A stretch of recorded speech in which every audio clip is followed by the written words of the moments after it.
안녕하십니까. 이번 시간에는요, 영양사 시험 문제 집중해서 제2권 영양교육, 그 다음에 식사요법 및 생리학 부분 중에서 먼저 영양교육 부분부터 공부해 보도록 하겠습니다. 자, 영양교육 챕터 1번은 영양교육과 진단의 요구도 진단이 나와요.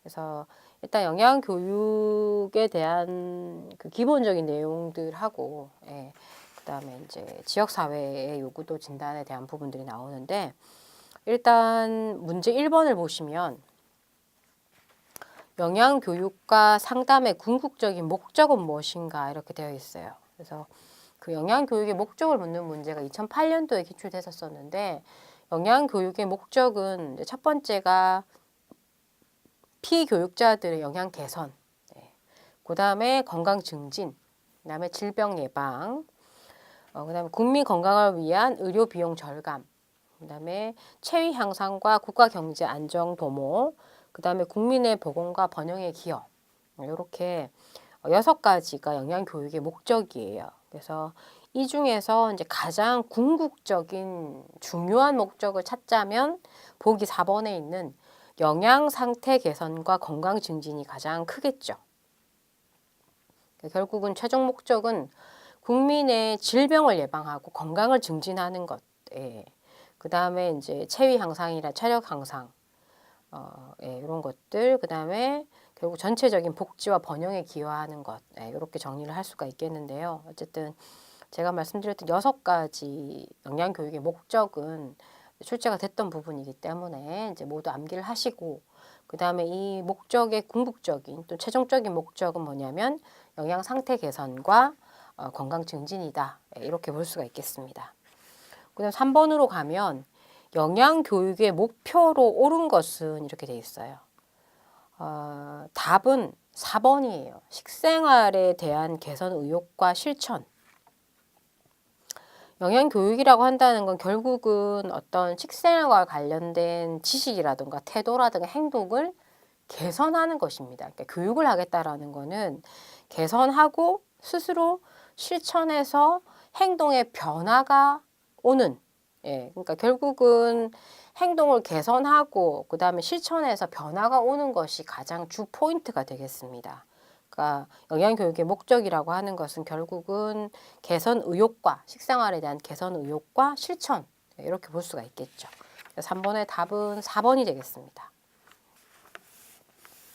그 다음에 4번 보시면 영양교육 실시의 어려운 점은 이렇게 돼 있어요. 1번은 조직 체계 이용에 따른 실천의 어려움. 2번 대상자의 식생활과 기호도 변화가 쉬움. 쉽지는 않죠. 3번 대상자의 식습관과 교육 수준의 다양성.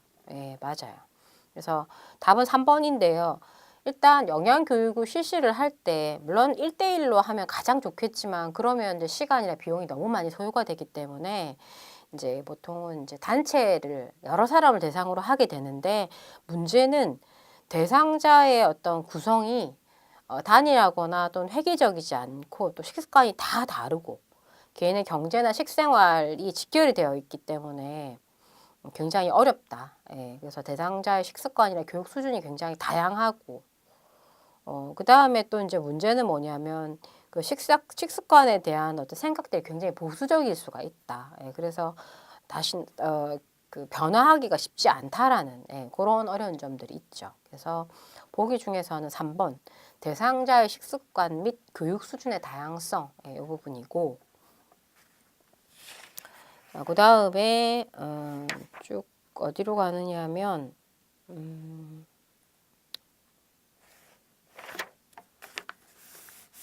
14번으로 가면 다음에 설명으로 적절한 것은, 자, 인간의 건강을 최적 상태로 유지하는 것에 목표를 두었다. 영양 필요량 충족에만 초점을 맞추기보다 만성질환이나 영양소 과다 섭취 예방까지도 함께 고려하였다. 식사 섭취의 평가나 식사 계획에도 다양한 활용이 가능하게 되었다. 현대 사회에서 나타나고 있는 영양소 섭취와 건강의 관계를 포괄적으로 포함시켰다. 이거는 2015년 한국의 영양 섭취 기준에 대한 부분들이죠. 그래서 우리가 보통 그전에는 영양 권장량이라는 말을 썼었는데, 지금은 어떤 그 영양소 충족뿐만 아니라 만성 질환이라던가 오히려 영양소 과다가 문제가 되기 때문에 이제 2010년부터는 사실 영양 섭취 기준이라는 용어를 사용하기 시작을 했고, 그다음에 최근에 이제 변경이 된 것이 2015년 한국인 영양소 섭취 기준이 됩니다. 그래서 그 기준에는 평균 필요량, 충분 섭취량, 권장 섭취량, 상한 섭취량 이런 것들로 세분화되어 있죠. 그래서 14번의 답은 5번이 되겠습니다. 자, 그 다음에 16번 보시면 식사 구성안에 대한 설명으로 옳은 것은 이렇게 돼 있어요. 1번 건강하고 질병의 증세가 없는 일반인의 식사 계획에 도움을 준다. 예, 맞습니다. 그래서 식사 구성안이라고 한다는 것은 식생활에 우리 일반인들 식생활에 쉽고 편리하게 필요한 식품을 선택이 가능하도록 고안이 된 것이 식사 구성안이다. 이렇게 볼 수가 있겠습니다. 그 다음 17번을 보면 다음에 개념적 목표를 가지는 것은 한국인의 식생활 지침과 부합한다. 일반 건강인을 대상으로 전반적인 건강 유지, 식생활에서 실용적으로 사용 가능하도록 섭취 횟수의 변화로 대처 가능. 예, 결국은 이건 이제 식사 구성안을 나타내는 것이죠. 그래서 17번의 답은 2번이고요. 결국은 이제 균형 잡힌 식생활을 하기 위해서는 이제 여러 가지 식품군들에 속해 있는 식품을 중심으로 한 번에 섭취하는 1인 1회 분량, 그러니까 1서빙량을 정하고 난 다음에 각 식품군에 속한 식품을 하루에 섭취해야 할 횟수를 정하는 것. 예, 그게 식사 구성안이죠. 자, 그 다음에 26번으로 가면 최근 우리나라의 식생활에서 개선이 필요한 사항은 예, 답은 5번이죠.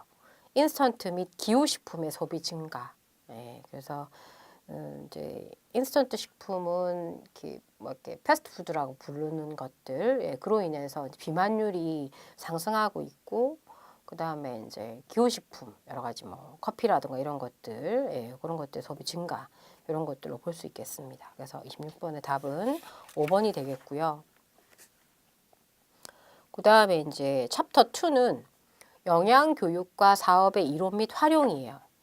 요 챕터에서는 주로 영양교육 이론 7가지 부분들이 이제 나와 있는데, 일단 영양교육 그 이론 7가지에 대해서 이제 다시 한번 살펴보면, 일단 영양교육 이론들은 7가지 건강 신념 이론, 합리적 계획적 행동 이론, 사회 인지론, 그 다음에 변화 단계 모델, 개혁 확산 모델, 사회 마케팅, 프리시드 프로시드 모델, 이렇게 7가지가 있는데, 건강 신념 모델이라고 하는 것은 질병에 걸릴 위험이 있는 사람이 질병을 진단하고 예방하는 프로그램에 왜 참여하지 않는가를 알기 위해서 개발한 이론이에요. 예, 이거는 결국은 건강 행동의 실천 여부라던가 건강에 관련된 신념 이런 것들에 따라서 정해진다. 예, 이렇게 볼 수가 있어요. 그래서 보통은 질병을 예방하거나 질병을 진단하는 프로그램의 참여 여부라던가 약물 요법에 따른 환자의 수능도 이런 것들에 보통 적용이 되는 그런 것이 건강신념 모델이고요. 그 다음에 합리적 계획적 행동 이론 같은 경우에는 건강과 관련된 행동은 행동을 하고자 하는 의도에 의해서 결정이 된다. 예, 그게 개념이고 주로 이제 체중 조절이라든가 금연, 모유 수유 이런 것들에 주로 적용이 되는 것이 합리적 계획적 행동 이론이에요. 그 다음에 이제 사회 인지론 같은 경우에는 인간의 행동은 개인의 인지적 요인, 행동적 요인, 환경적 요인이 서로 상호 작용을 하면서 결정하는 상호 결정론에 기반을 두고 있는 것이 사회 인지론이에요.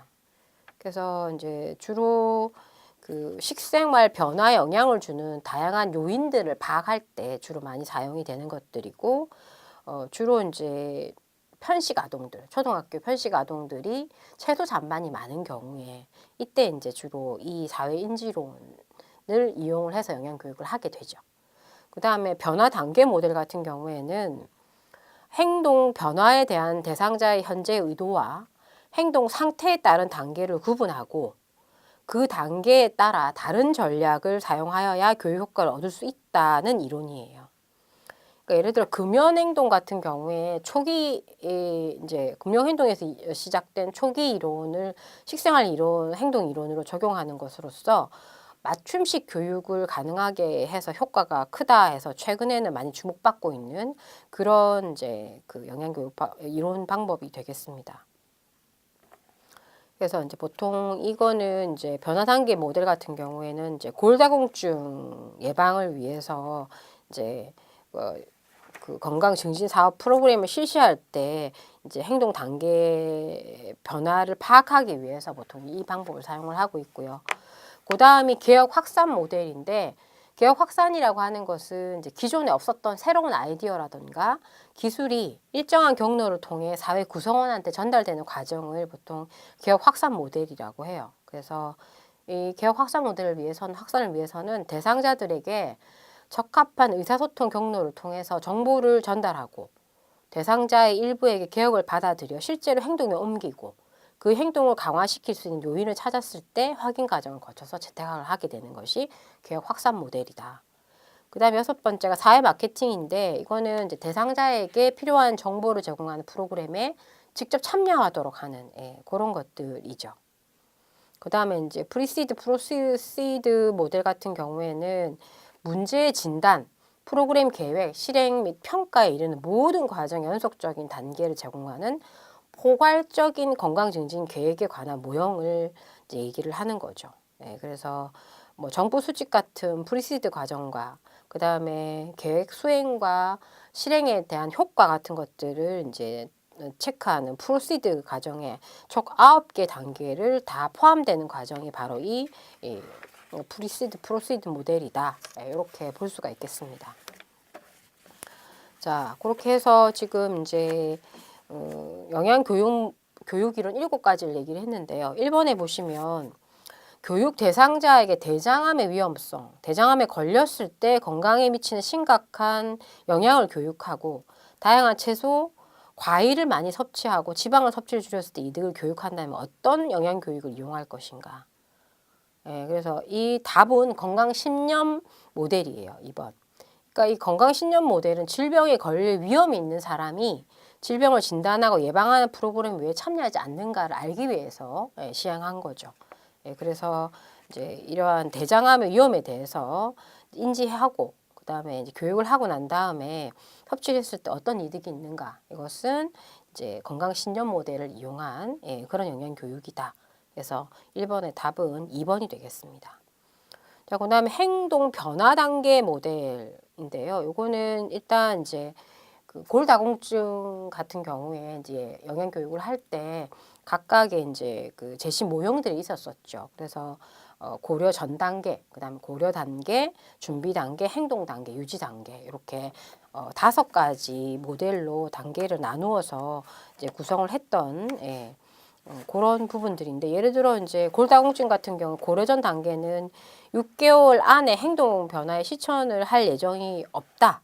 그래서 보통은 이제 보건소에서 골다공증 발병률 사례를 알리는 강좌를 개최를 하고, 그럼 이제 그걸 보고 고려 단계에 들어가면 이제 동기를 부여해서 행동 변화를 고려하기 시작하는 단계가 되는 거죠. 그래서 칼슘 구본 식품을 대한 자료를 제공을 하고, 그 다음에 이제 다음 단계가 준비 단계인데 이제 구체적인 실천 방안을 짜고 고칼슘 음식을 조리하는 방법에 대해서도 이제 실습을 해보는 거죠. 그 다음에 이제 행동 단계로 가서 이제 행동이 변화가 되고 또 식사일지 같은 것들 통해 가지고 칼슘을 얼마큼 섭취하고 행동 변화가 있었는지 이제 그런 걸 보는 거고, 그것을 계속해서 유지하는 단계가 이제 마지막 단계가 되겠습니다. 그래서 이번에 답은 2번이고요. 그다음 4번은 행동을 결정하는 직접적인 결정 요인을 그 행동에 대한 의도로 보고 있는 행동 이론은 답은 의도가 핵심이고, 답은 3번 합리적 행동 이론이죠. 그래서 합리적 행동 이론이라고 하는 것은 건강과 관련된 행동을 하고자 하는 의도에 의해서 결정이 되고, 인간은 자신이 이용할 수 있는 정보를 합리적으로 사용한다는 가정을 토대로 하고 있다. 그러니까 어떤 의도에 의한 것들, 그것이기 때문에 답은 4번의 답은 3번이 되겠습니다. 자, 그 다음에 7번 보시면 사회인지론의 상호 결정론에 대한 설명으로 옳은 것은, 자, 답은 5번인데요. 행동 변화를 유도하기 위하여 사람, 행동, 환경을 함께 고려한다. 그러니까 상호 어떤 그 서로 영향을 미친다. 예, 그런 부분들에 대한 것이죠. 예, 그래서 그 결국은 사회인지론이라는 것은 개인의 인지적 요인, 그 다음에 행정적 요인, 환경적 요인이 서로 상호작용을 한다. 이제 그것이 사람, 행동, 환경 요 세 가지가 다 들어가야 되는 게 사회인지론이거든요. 그래서 보기 5번이 답이 되겠고, 그 다음에 11번으로 가시면 영양교육 실시 과정 중 다음을 해야 하는 단계는 이렇게 되어 있어요. 그래서 영양교육 과정의 그 일반적인 그 실시 과정과 원칙에 대한 부분들이 나오는데, 일단은 이제 영양교육을 계획을 세웠을 때, 그러니까 영양교육의 계획을 세우는 과정들이 이제 나와 있는데, 영양교육 과정 일반 원칙은 일단 이제 그 대상의 진단, 그러니까 정보 수집을 먼저 하는 거죠. 그래서 원인 분석을 하고, 그 다음에 검토를 하고 난 다음에 이제 계획을 하게 되죠. 예, 그래서 영양 문제를 선정하고 목적을 선정하고, 그 다음에 이제 실행과 평가 이렇게 크게 4단계를 거치는 것이 영양교육 과정의 일반 원칙이에요. 그래서 거기 11번 보시면 영양 문제를 해결하기 위한 목적과 목표를 설정한다. 영양교육 과정을 설계하고 홍보 및 평가 계획한다. 그다음 목적을 달성하기 위한 적절한 영양 중재 방법을 선택한다. 그다음에 대상 집단의 영양 문제들 가운데 가장 시급한 문제를 선택한다. 선정한다. 요거는 이제 계획에 대한 부분들이에요. 네, 그래서 이제 두 번째 단계 영양교육의 영양교육 과정의 일반 원칙 중에서 이제 두 번째 과정인 계획에 대한 부분들이고, 첫 번째가 대상의 진단인데, 대상의 진단 같은 경우에는 정보의 수집, 그 다음에 영양 문제의 발견, 그 다음에 원인 분석, 그 다음에 대상 집단이 요구하는 영양 서비스를 파악하고 기존 영양 서비스에 대한 검토, 이런 것들이 이제 대상의 진단에 들어가겠죠.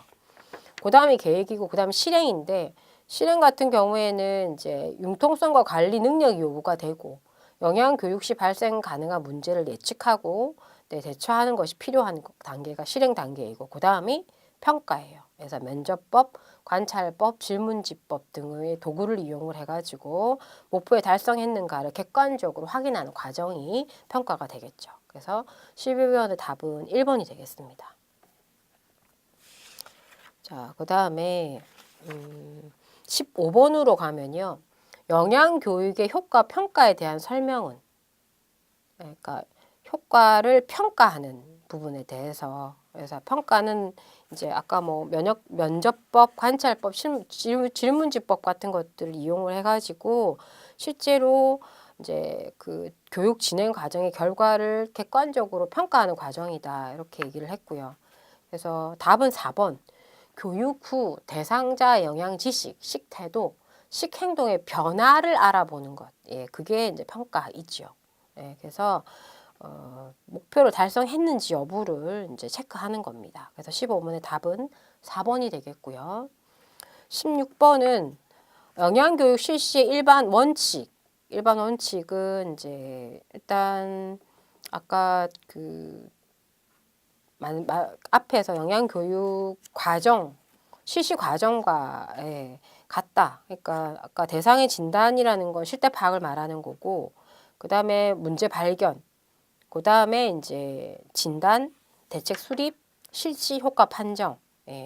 요게 이제 영양교육의 체계라고 볼 수가 있거든요. 그래서 16번의 답은 2번이 되겠습니다. 그래서 실태 파악, 문제 발견, 그 다음에 진단, 대책 수립, 실시, 효과 판정.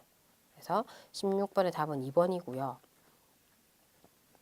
그 다음에 21번 보시면 당뇨병 환자에게 식품 교환표를 사용하여 올바른 식사요법으로 음식을 선택하는 법이나 음주를 절제하는 법 등을 무엇을 목적으로 해서 교육을 실시하는가? 답은 1번이죠. 자아 효능감 증진. 그러니까 결국은 잘 실천을 해서 이제 내가 이거를 잘 해냈다라고 하는 자아 효능감을 높이게 되면 그 뒤에도 계속해서 실천의 의지가 더 높아지게 되기 때문에 예, 그래서 이게 건강 신념 모델 중에서 이제 이 자아 효능감의 증진에 대한 부분들입니다. 그래서 21번의 답은 1번이 되겠습니다.